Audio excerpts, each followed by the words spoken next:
white privilege is one of these concepts that I've been taking time to sort of evaluate critically. And I think that I have something valuable for people to think about when it comes to this concept. So if you pay attention to what most of the people who are in opposition to this woke culture, what the sort of consensus is on the status of white privilege as being socially causal in our society, it's just sort of maligned as being a conflation with economic privilege, right? You will hear everyone on our side, I say our side, people who are not indoctrinated or sympathetic to this grievance culture that has sprung up all around the nation and the world. And I feel like we are in real danger of trespassing the same sort of territory that we take issue with in our sort of ideological opponents on this issue. To say that white privilege is just a fiction or a fabrication. And I don't want to just talk about white privilege. I sort of specifically want to talk about race privilege, because insofar as race privilege is a assertion or a claim, you have to realize that it is necessarily a real thing.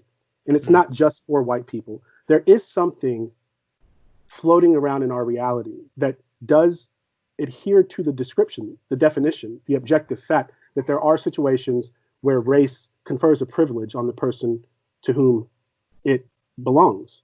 And the issue with white privilege is that it's this inconvenient fact, because the ways that it can be used to sort of buttress this Kafka trap that has been created by the woke make it a very difficult concept to contend with. It's easier to just say this is just inherently wrong, that there's no portion of our reality that this is actually describing, and to move on from it. I think that that puts us in a very precarious situation with regard to our claim that we're speaking truths on this side. Because if you just look at it for 2 seconds, obviously this must be a real thing. Mm. The issue with it is in the fact that it is not well understood. It is unconstrained. It is basically a blank check of accusations. We don't have a linguistic or phenomenological understanding of this phenomenon where we can constrain it in a way where it is only applicable where it actually fits. Right now, it's just sort of this wild card that can be, I can use white privilege to take away every deed that you've ever done and everything that you've ever achieved. And that is the problem, is that it is this blanket assertion that has not been constrained. But I think we have to wrestle with the uncomfortable truth that ontologically, white privilege does necessarily exist. Race privilege does necessarily exist. The fact is, the reason we should be denigrating it as a factor in these conversations isn't because it's not real. It's because, much like other hypotheses that we can witness in reality, for example, I always use the example of complexity. So complexity is this sort of scientific notion that has been maligned based on the fact that it's poorly defined. Obviously, complexity exists, right? You look around and there's a complexity all around you. That it is in your face, a real phenomenon. However, it is also unconstrained in this way where you cannot use it to make comments about reality in any way that's respected scientifically, right? Because of the fact that it is this blanket assertion. Well, what isn't complexity then?